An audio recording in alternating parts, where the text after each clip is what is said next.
வணக்கம் தமிழர்களே, தமிழ் சாபக இந்த வீடியோவுக்கு உங்களே வரவேற்கிறேன். வியானா அவங்க எவிக்ட் ஆனதை சிலர் நல்ல எவிக்ஷன் சொல்லியிருந்தாலுமே பலர் இது அன்ஃபேர் எவிக்ஷன், இவங்கள விட டிசர்வ் இல்லாதவங்களாம் உள்ளே இருக்கிறாங்க, ஆனால் இவங்க எவிக்ட் ஆகிடக்கூடாதுன்னு சிலர் கருத்து சொல்லிட்டு வராங்க. ஒவ்வொரு எவிக்ஷன்லையுமே இப்படி சில கருத்துக்கள் இருக்க தான் செய்யுது. இந்த நிலையில் வியானா அவங்களே இப்போது பிக் பாஸ் விட்டு வெளியே போனதுக்கப்புறம் சோசியல் மீடியாவில் ஒரு பதிவை ரொம்பவும் எமோஷ்னலாக பதிவிட்டிருக்காங்க. அதுலேயும் குறிப்பாக ரசிகர்கள்கிட்ட மன்னிப்பும் கேட்டிருக்காங்க. அது என்னன்னு தான் நம்ம இந்த வீடியோவில் பார்க்க போகிறோம்.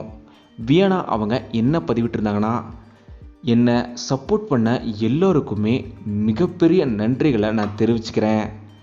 இந்த அளவுக்கு ஒரு சப்போர்ட் எனக்கு கிடைக்கும்னு நான் எதிர்பார்க்கவே இல்லை. அவ்வளோ சப்போர்ட் எனக்கு கிடைச்சிருக்கு.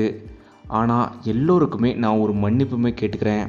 குறிப்பாக என்னோடய ரசிகர்களுக்கும் என்னோடய அம்மாவுக்கிட்டேயும் நான் மிகப்பெரிய மன்னிப்பு ஒன்று கேட்கணும். அது நான் அவங்கள டிசப்பாயிண்ட் பண்ணிட்டேன்னு எனக்கு தெரியுது. அதுக்காக மட்டும் நான் அவங்களுக்கு மன்னிப்பு கேட்டுக்கிறேன் அப்படின்னு ரொம்ப எமோஷ்னலாக தன்னோட சோசியல் மீடியாவில் பதிவுப்பட்டிருக்காங்க வியானா.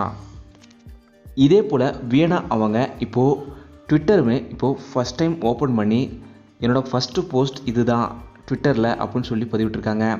அதுலேயுமே எனக்கு சப்போர்ட் பண்ணவங்களுக்கு நன்றி, இதே போல் ரொம்ப ரொம்ப ரொம்ப சாரி உங்களை நான் டிசப்பாயிண்ட் பண்ணியிருந்தேன் அப்படின்னு சொல்லிட்டு கண்டிப்பாக திரும்பவும் உங்களை சந்திப்பேன், அப்போது உங்களோட எல்லாருக்கும் பிடிச்ச மாதிரி நான் இருப்பேன் அப்படின்னு சொல்லி லவ் யூ ஆல்னு சொல்லி வியானா அவங்க பதிவிட்டிருக்காங்க. வியானா அவங்க திரும்பவும் கம்பேக் கொடுக்கவும் ரொம்ப சூப்பராக பல படங்கள் நடிக்கவும் தமிழ் சிறப்பாக எங்களோட வாழ்த்துக்கள் தெரிவிச்சுக்கிறோம்.